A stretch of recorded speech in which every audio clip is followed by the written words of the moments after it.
I'm asked this question a lot. Is marketing to absentee owners still a good strategy after COVID-19? And I have to say that I think it is, and here's why.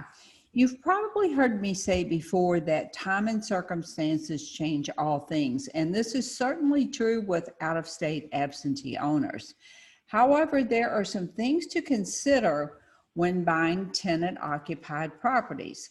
Hi there, and welcome back to another episode of Let's Talk Real Estate Investing. I'm your host, Sharon Vornholt, and I'm so glad you're tuning in today. When it comes to marketing to any seller, it always comes down to this one thing, and that is motivation. It's always about the motivation. Now, think about out-of-state absentee owners before the pandemic. What was their level of motivation? Well, in most cases, they just weren't very motivated at all. So it went from not motivated at all. Things are pretty good. House prices are going up. My properties are rented and everybody's paying. So that was their reality.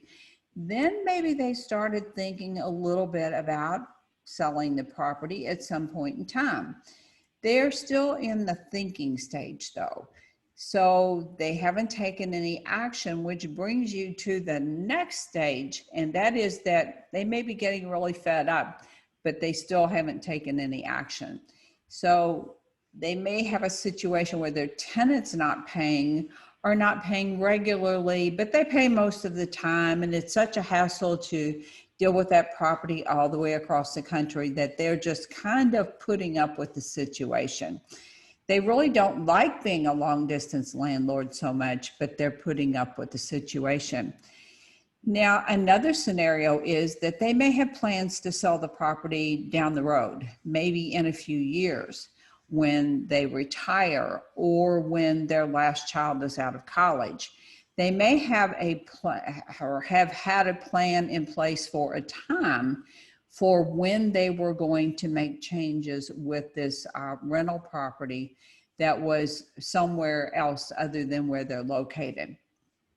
Now, that was the case until COVID-19 came along, and things were pretty good for absentee owners.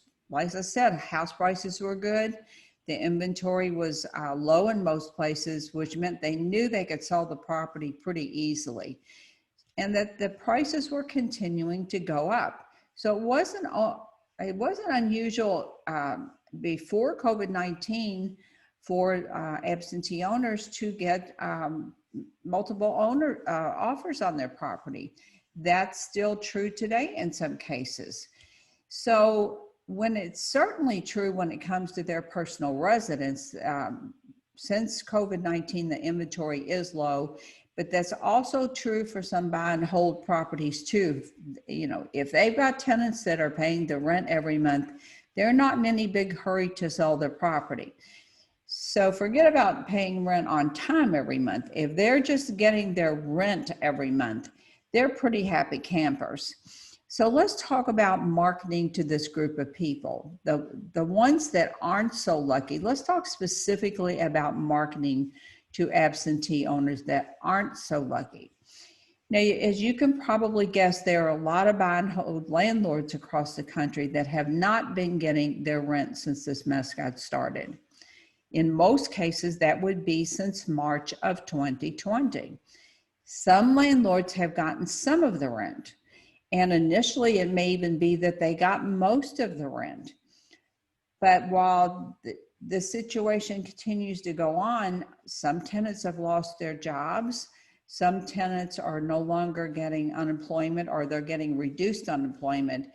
Some didn't qualify for assistance at all. So you have different levels of tenants, some that were paying, some that are not paying so well today, and some that have not been able to pay since the very beginning. Here's the thing, those tenants, even though they've stopped paying, they're allowed to live in the property. Now, everyone initially thought that this was just going to last a couple of months. Remember back to that time? Because I do. And then they extended it a couple more months. We're going to that we had stay-at-home orders. A lot of businesses were closed, and then they started to reopen, and we could see some hope with the country reopening again. So what happened next was that it got extended for a few more months. Now, as of today, when I'm recording this in September of 2020, we're looking at the end of the year, the first part of 2021. And I wouldn't be surprised at all from my view, from my standpoint, to see this continue on until maybe next summer, June of 2021. We just don't know how long this is going to go on. But one thing we do know for sure is that landlords have been hit hard. With the CARES Act and the eviction ban, with that all being extended till the end of 2020, a lot of landlords are now getting panicked. They're worried about losing their properties, and some are able to scrape up the rent, the mortgage payments each month with whatever rent they're getting, or in some cases, they're not getting any rent at all, but they are managing to pay the mortgage every month at this particular time. There's also a ban on foreclosures at this time, so they know that today or this month, they're not going to lose their properties. The banks cannot foreclose on the properties today. Like I said, that does not mean there are not a whole lot of panicked buy and hold landlords out there. So how are these owners today? How are they feeling? Well, in a lot of cases from the people I've talked to, they're very worried. And some of them are getting very motivated to sell their property. Now, I was talking to one buy and hold investor the other day that told me they were able to make the mortgage payments for a few more months, then all their savings would be gone. When that happened, they could no longer make future payments, and they were terrified of what would happen if they didn't have any savings and maybe one of them lost their job. So that's a scenario where they're considering very strongly, what am I going to do? What can I do now to avoid this later? Another investor told me that they had taken the path of applying for forbearance. She couldn't pay the mortgages on her properties because her tenants aren't paying. And this gives her a temporary reprieve, but she has no idea how long this will all go on. And what happens when that forbearance is over and all those back payments are due? So you've got another very terrified landlord there. For now, she's safe in this moment, but she knows it's not going to stay that way. Now, the third possible scenario here is that maybe the landlord was getting the rents, maybe they're in the financial position to pay the rents themselves. They were in a pretty good financial situation, and then they now have some type of financial distress. I personally know someone who has a big corporate job, and they've just been told that the entire company is downsizing and she's losing her job. Now, pre-COVID, life was good. Everything was good. The future looked good with this company, with her career, but that has all changed. A lot of these businesses are changing up their entire operating models. So landlords that had hoped that this was going to be over soon, they're now pretty scared. So let me ask you this. The next question that comes up is, should you buy these properties? The short answer is maybe, and that's going to depend on your particular situation. There's no doubt there's going to be some good deals out there, but you need to look at the whole situation before making the decision to buy one of these properties, unless you have a giant pile of cash. You need to know whether you can weather the storm financially if, let's say, this goes on another 9 months. So you're going to look at your big picture. It's going to make a difference if you are buying property that has tenants that can't pay, or if you find vacant property. So that's another scenario in there. So you have to ask yourself, is this still going to be a good deal for you? If you get a really good deal on a property, is it still a good deal 12 months from now? And the answer may be yes. If you're able to weather the storm and it's a good enough deal, the answer may be yes. But here are some questions. Here are really specifically 4 questions you need to ask the seller about the tenants. Now, number 1 is pretty obvious, but are the tenants paying rent? Are they sending in their rent every month? Number 2 is, have they been paying it going back from the beginning of COVID? Have they been paying their rent every month? So you want to know what their payment history is since COVID-19. Maybe they were previously good tenants that now have fallen on hard times. So that's number 2. Number 3 would be to go back one step further and say, were they behind before the pandemic? This was the case for some renters who chronically pay late for a variety of reasons. So you have to look at the whole path. What was you're buying a property and you're going to be stuck with this tenant, and you don't know how long you're going to be stuck with the tenant. So have they paid rent previously before COVID? Were they paying? What happened when COVID came, and what is the situation today? And number 4 is, can you provide me with proof of payment from these tenants? And that answer has to be yes. You cannot take someone's word on this. So ask for a rent roll for that particular property. Now, typically you'll think of rent rolls as commercial property, but you can also get the same thing on single family houses. Now, there are also some questions you need to ask of the current owner. So number 1 is, are you current on your mortgage payments on these investment properties? If not, how far behind are you? Once again, you're going to need proof of all of this before you sign a contract to buy these properties. So you need to know where they stand with 100% certainty. You need to ask them, number 2 is, did you apply for a forbearance? If so, when did you do that? How much time has lapsed since you did that and you got this forbearance? And number 3 is, what is the total amount of money needed to bring the mortgage current? So you want to know, are they current on their payments? Did they get a forbearance? And if they did, when did they get that? And if they're behind, how far behind are they? Because if you buy this property, you're going to be responsible for bringing those payments up to date. This information will tell you if you can put a deal together that makes financial sense for you. Now, for some people, they've got very profitable businesses. They've got a lot of money banked for these types of scenarios.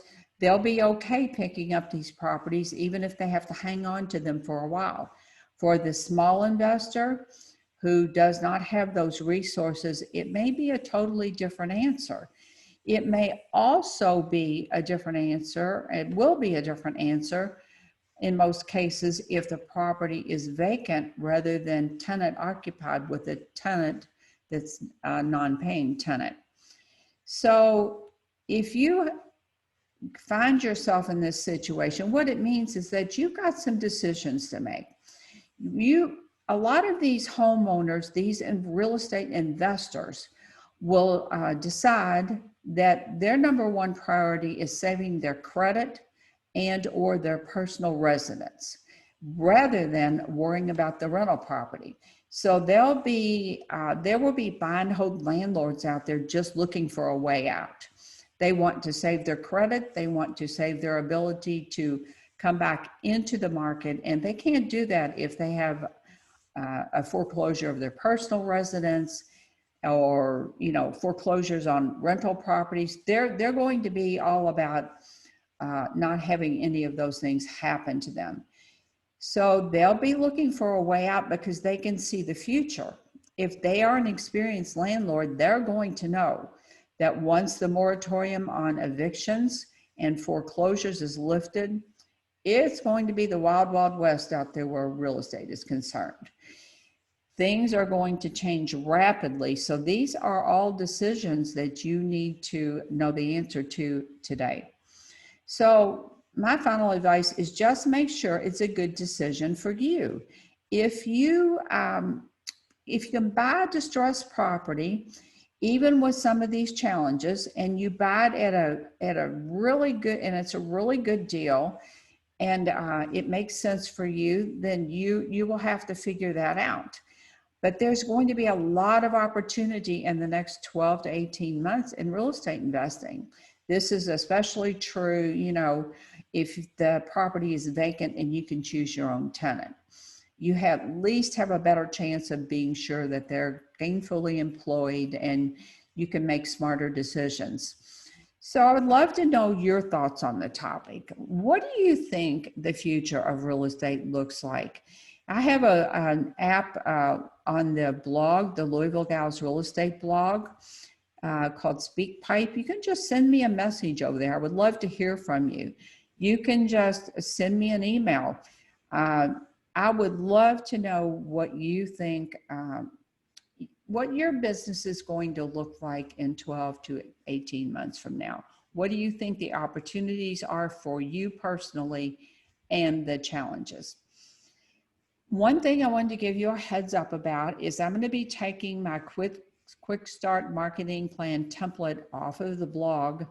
I'm going to go a little bit different direction with that. So this is one of your final opportunities to get that template completely free of charge. It will be there for another couple of weeks. I'm recording this in September of 2020, and I will be taking that down. So you can go over to the Louisville Gals Real Estate blog. Just go click on the tab that says blog and you'll find it right under there. If you want to learn more about marketing to absentee owners, I'm going to put a link to another post here that is how to get better results marketing to absentee owners, where I talk about your mail pieces, how to use list sources. I did a post recently on putting together a list, and absentee owners are one of those lists that you can put together. And I personally believe this is going to be a group of sellers that are going to be very motivated when all the moratoriums are listed. So I will put a link to the Quick Start Marketing Plan template and also the link to the blog post, How to Get Better Results Marketing to Absentee Owners. Well, that's it for today. I want to thank everyone so much for tuning in today. And if you like this show, please share it. And please leave us a rating and a review over on iTunes. It helps people to find the show. So I will see you all same time, same place next week. Bye for now.